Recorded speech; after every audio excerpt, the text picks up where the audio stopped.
And like we said, I thought the defense was a little wobbly to start because, look, Matt House obviously had a plan of coming out, defending the run, stopping the run because of what Ole Miss is as far as the rushing attack. And Ole Miss just kind of throws it over their head to start the game to score early.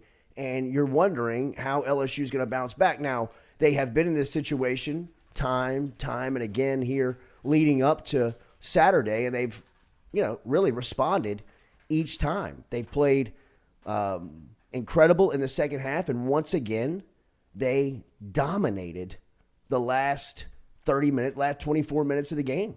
I mean, they just absolutely smothered, strangled Ole Miss from the line of scrimmage on both the offensive and defensive line to Jaden Daniels is now playing a brand of football, a style of quarterback, a level of play that we talked about it last week. If this is who LSU is going to be, right, you still have to step back, look at the overall data and what and who LSU is up to this point, right? And they're trending in such a positive direction on the field, right? Like developing players. You see these people starting to get on the field and play more and play dominant football and play at a higher level. But there is the data that exists where it was very inconsistent, right? And Jaden Daniels being probably the best example of that. But Jaden Daniels has taken the last 2 weeks and done his best to really make you forget about how he started the season. He's accounted for 11 touchdowns in the last 2 weeks. He's throwing the ball with a lot of confidence. He's getting people involved, and he's protecting his body. One thing that we said, he's going to have to run the ball. Josh Williams, another week. Josh Williams is another example, I think, of players that are improving, becoming dependable, and in big spots get their opportunity and make the most of it. I mean, Josh Williams is a gamer, man. 3 weeks, 4 weeks ago, I would have been wanting John Emery, more of Armani Goodwin, get Williams out of there. Now, going into Bama, Williams is your feature back, and that's the only option you have right now. And he's the best of it. And he's playing it at a very high level and gives you the best chance to win in all facets of the game. I mean, he was showing off, I thought, on Saturday. Carrying the ball between the tackles, running for power. On short yardage situations, there's nobody I trust more on LSU's roster than Josh Williams.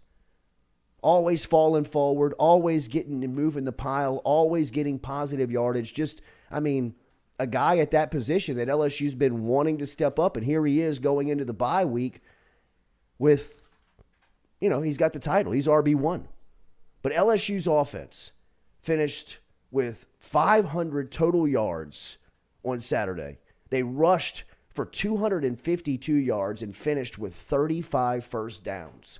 There is nobody left on LSU's schedule that will beat them by 16.5 points if they play like they have played over the last 2 weeks. There's just no way. There's too much firepower on the field. And Tennessee and Texas showed you that Alabama is very vulnerable to playmakers in space. If you get the ball out of your hand quick and get it to the guys where they play one-on-one, you've got a shot to win the play. And the level that LSU's playmakers are playing at going into this game could not have worked out any better for Brian Kelly, his staff, and his first season.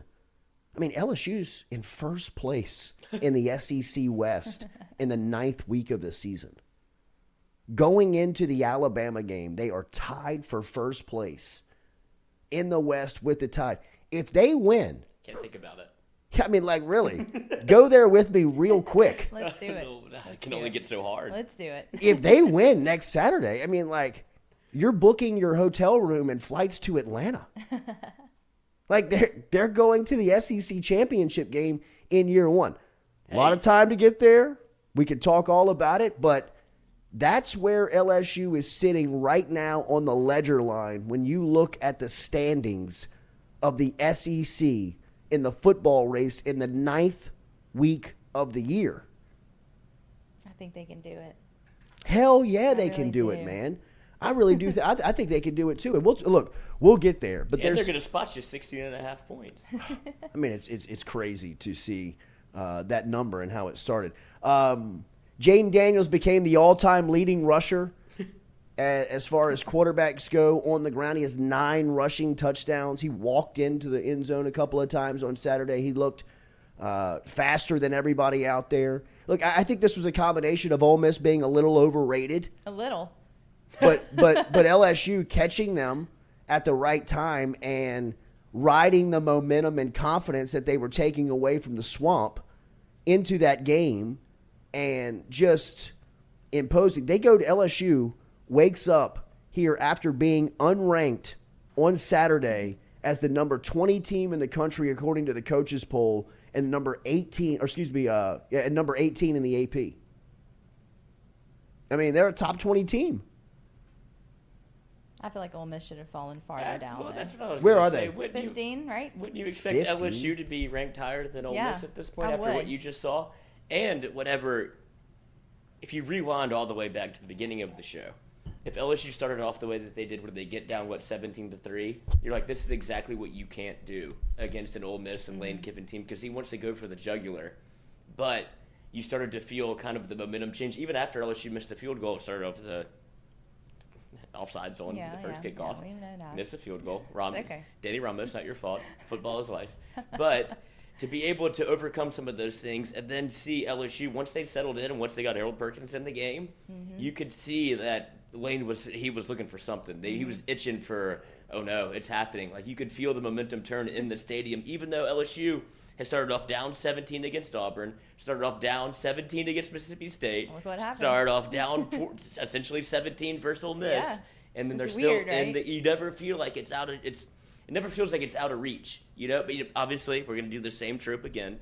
You can't do that against Alabama. No, you can't. Well, they're such a But great. they probably will. They're a great second half team. Yeah, They They're are. great, just second quarter right. team. They are an incredible Just get it going. second half. I mean, they've done it since the first week of the season. I don't know how much. That's not sustainable. I mean, But it has to be at this point. I mean, that's just who they are. I don't know. I was going to say I don't know how much you would, give like a raise to a guy like Jake Flint because it's an incredible mark on that staff on how well conditioned LSU is and how strong they are as the game goes on. How much stronger they get as the game goes on. I mean, there's something to be said for that. There is a reason why in the fourth quarter of every football game, everybody on every sideline is always throwing up the four fingers, is because all offseason, every summer practice in the sweltering heat in South Louisiana, that's what they're preaching. Like fourth quarter Alabama, fourth quarter Ole Miss, fourth quarter Arkansas, fourth quarter A&M. Late in the year, you got to be the better team. And every single Saturday LSU has been out there, they are the better team in the second half. It doesn't matter if it's a non-conference game against Florida State or it doesn't matter if it's a conference game against Auburn, Florida, or Ole Miss or Mississippi State. LSU is the last team standing, and they are sprinting out of their corner. Like, if this was a heavyweight fight in rounds 9, 10, 11, and 12, when you're slow to get off of your stool and you can't really, you're kind of, struggling to get to the middle of the ring, LSU's like sprinting out there. I mean, you're like, holy shit. These guys just keep coming at you, man. I mean, B.J. Ojolari playing at the level he hit Jackson Dart a couple of times on Saturday. That Dart has to still be just having nightmares about 18 closing in on him. But that wasn't the defensive player that everybody for Ole Miss was talking about after the game. That was number 40, Harold Perkins, and how the game completely got flipped on its head when he got onto the field for the majority of the snaps. I mean, Lane Kiffin mentioned it in his opening comments of the post-game press conference, and then in his first answer to the press, he was asked about it. Lloyd, we have this from Saturday. That he isn't like anyone else out there. I mean, listen to he doesn't. You don't even have to get him there. You don't. You don't even have to get him there. He automatically goes to Perkins. Listen to Talk what he about says. Harold Perkins. He's like, I wish I had. I mean, number 40. Jesus Christ. Go ahead. I mean, they did a good job. I don't think it was a lot of schematic. They started playing 40 more, which, we probably thought they'd eventually do. They probably would get there. It doesn't look like anybody else out there. And once you get behind on them, then the rushers can rush, and we kind of got one lopsided there, and that can happen, especially on the road. He's so dejected. He He is. really is. He Do, can't even do you look have up. his first question? I just have that. Okay, so in the first question, he said they asked him, and that was the Brody Miller tweet. That wasn't even the quote that Miller was talking about. That's where he gets there, just kind of on his own. And as Brody pointed out on Saturday night, which just went wild on the message boards, because Brody, being the young smart journalist that he is, tagging Tiger droppings on it and knowing that the message awesome. board was going to pick up on it and just pounce on it. That's awesome. But Brody Miller tweeted out after the game on Saturday, Lane Kiffin was asked what LSU did to change and stop Ole Miss's offense. He said they started playing 40 more, which I thought they would probably eventually do, because he isn't like anyone else out there. That's right. He is. And so, I mean, it is another. Jackson Dart was asked about it on Saturday night as well. And he said, look, he was the number one linebacker in the country coming out. When he got in there, things were different for Ole Miss. This is something, obviously, that we have talked about for a long time, and it is very refreshing to hear someone else, especially looking at LSU with that type of mind. You know what I mean? Like, there's a lot of respect about what Lane Kiffin does offensively. Feel how you want to him about personally, but when you just talk about the play caller and offensive mind, Lane Kiffin, I think objectively we all, you can't argue right? that. I mean, like, we all respect the He's guy. good. He's a magician. We all respect the guy. Just look at his hair. There's no audio to this, but look how flustered he is. He's just like love he's his hair going in it. through it. Well, like, some of the shots of him on the sideline are great. They Can't beat are the You know what I great. mean? They're great. Like They are the great. Jackson Dart third quarter interception to Fouché. I mean, he like looks at Dart and he's like, this is what we're gonna do today. "What do you want me to do with that, man? What do you expect me to do?" His hair just looks Look like at a that. divorced dad. It's He's always just like so- that. And Like the the more way- flustered he gets, his hair gets like bigger and bigger. And I know the feeling. I love in his interviews how he's like a point out the negative guy. He's like, we got down to the red zone right there and overthrew the guy. He was wide open. I don't know how he missed that guy. He's like in the Jackson. post game. Like in the post game, he's like talking about like just all the opportunities missed, and he just points out the obvious. It's like which therapy for him. It is. It very much He's is like just therapy. he just starts talking and he keeps going. Yeah. He's like, and then my dad, and it's like, oh god, here we go, Lane. Okay, let's go down the road with you. But it was also like refreshing to hear what he said about Harold Perkins, because I mean, look, I've seen people be like, well, you think you know more than Matt House? I'm like, no, dumbass. I don't think that I know more than Matt House, and I don't think that my football IQ has any competitive balance towards any of those guys over at LSU. None of them. They have forgotten more football than I will ever know. But it doesn't take a rocket scientist in football or someone with a doctorate level education in football to look at LSU and say, number 40's got to play. Like, I understand that there are situations in the run that he gets swallowed up because he doesn't have the size, and there are certain situations where just he doesn't make sense to be on the field. Find a way. Find the spot. Well, you got to take him off on third down because the nickel situation. Get Ali Gay off the field and put 40 on the field and let him rush the passer. I mean, it's come on. This is what are we arguing here? You know what I mean? We're really, when you step back and debate it, you're talking about taking potentially the best player on the team off of the field. And you hear a top 3 play caller in football, top 3 play caller in college football, in Lane Kiffin, say out loud, the whole game changed when 40's in there. Like, you have to completely change who and what you do from an offensive standpoint when he's in there. It doesn't matter where he is. He's just too fast, and he's too skilled when he gets to the ball. If he gets to you, if he doesn't make the play, he's going to run you into the play. But odds are he's going to make the play because he's different.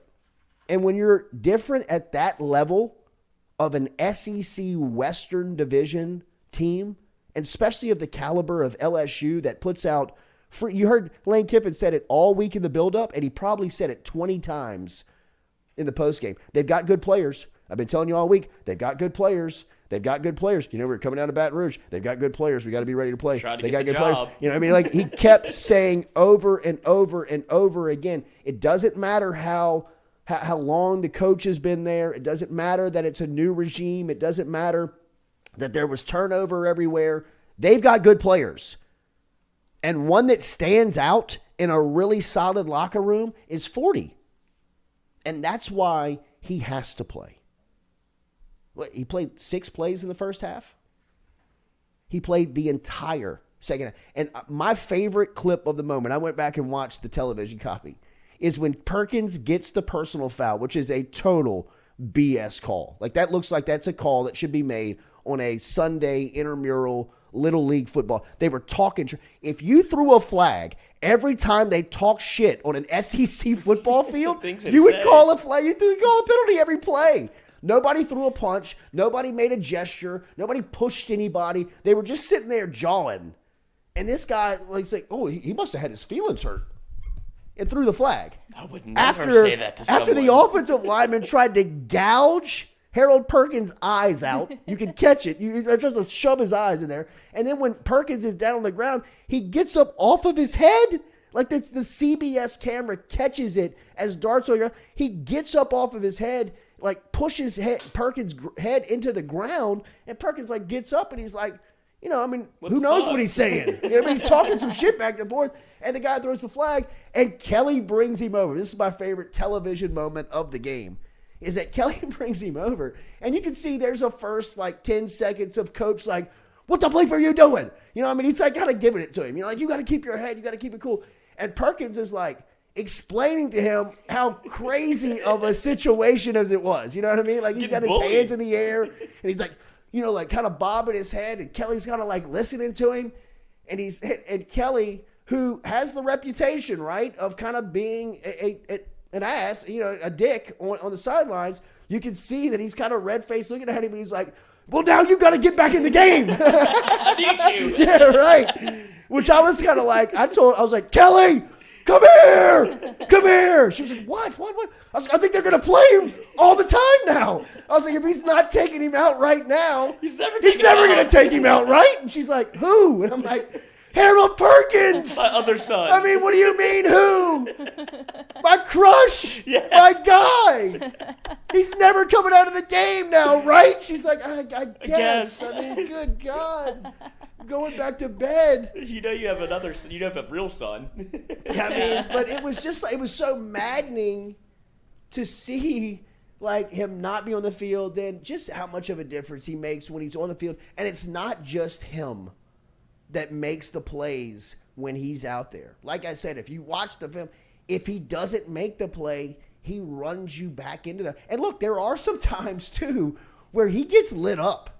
I mean, because in the run game, you know, I mean, like, he's small. I mean, he's not a big guy, but he's also athletic enough to see, you know, kind of keep himself out of. You can see how great of a tailback he was. Cool. And how good of a tailback do you think he was? How good is he in space?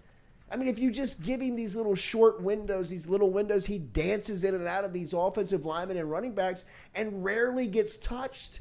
I mean, you see people get obliterated in the wash in SEC games. I mean, there are linebackers that get catapulted in SEC games. If you don't have your head on a swivel, it is dangerous up in there. And Perkins, it's playing offense on defense. He's got a clean uniform. I mean, like, he's just, man, he's special. It's fun to watch him play. He makes LSU so much better. And if he comes off the field against Alabama, I'm going to have an aneurysm. I mean, like, you have got to square up those athletes. Field, I'm going to have an orgasm. You have to. I mean, you've got to square up those athletes with your best athletes. It's got to be 11 dogs on 11 dogs. And the alpha pit in the locker room for LSU right now on defense is 40. And 18 is probably a top 3 pick. B.J. Ojulari has made so much money. Well, they complement each other so well. Like whenever they're both rushing the passer like that, it is that, and you can see Lane. He was like, I was kind of hoping they weren't going to put 40 out there. They figured it out sooner than I hoped, because that's the guy that makes you, if you're LSU or if you're playing against LSU, where you're like, oh, he's on the field. Like you notice him every time he's out there because of how in and out he's been. And I understand he doesn't know what he doesn't know yet, but at this point in the season when you're tied for the West and yeah, you got to play. Like, let him make some mistakes. Well, Let him get a personal foul. Right. Like, what are you going to... That's what I'm saying. What do you do? It's like, okay, I Lane get it. was like, he's oh, out of no. position.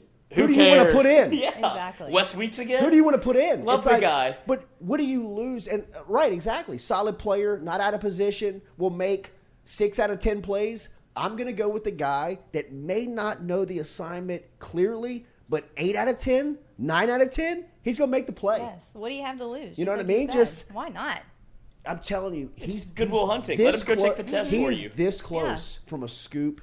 He's this close from a pick where he can get into the open field And show you. people are just going to be like, "Oh my God!" He should be returning kicks. Oh my God! Like the picture of him standing over Jackson Dart. Sex. I mean, like with It's BJ, so and good. look, BJ Ojulari's in the background, like flexing. It's a poster. Yeah. Like it does look a little like Devin White, a lot like Devin. A lot like Devin White. Where did Devin White do that at Florida? Auburn, he got the At Auburn? he did the Superman against Auburn, which apparently I guess they still had like some sort of, I don't know, I guess they still had like a timeshare on it because Cam Newton from 8 years ago, and then Devin White does it. Like, that's a personal foul. It's like, but they copyright the celebration. We can all do it if we'd like, but it's turning into a Harold Perkins is him. He's got that dog in him. Oh, Yeah. man, they're so comparable to the type of athletes that they are. I mean, Devin White, if you remember his senior year in North Louisiana, he was the #1 running back in the state. I'd like to see him. I mean, he back there. signed with LSU as a running back. I mean, I still remember Devin White in 24 covering kicks. I remember him making that play on the kickoff team against Ole Miss. And remember he did the land shark Yeah. coming off the field. People were like, "Who's 24?" I mean, it was awesome, man. But that's what you get in Perkins. And I'm not going to beat the dead horse because it looks like he's going to play. And I don't know how you take him off the field. And now it would be almost can't. egregious with a guy like Kiffin being like, the game totally changed when 40 was out there. Other things that we got to talk about. We got to talk more about Jaden Daniels. Really, Heisman? depends on what happens next Saturday. I think Hendon Hooker, depending again on what happens next Saturday. Both Daniels and Hooker have huge moments on Saturday. I do not believe that Daniels is in the Heisman discussion. I think that Not yet. Hooker and Bryce Young are probably One more win. in the lead here. But if he has some more moments, if he continues to ride the momentum, what a great shot. Look at that tat. Look at Quincy in the background. Look at the old tat.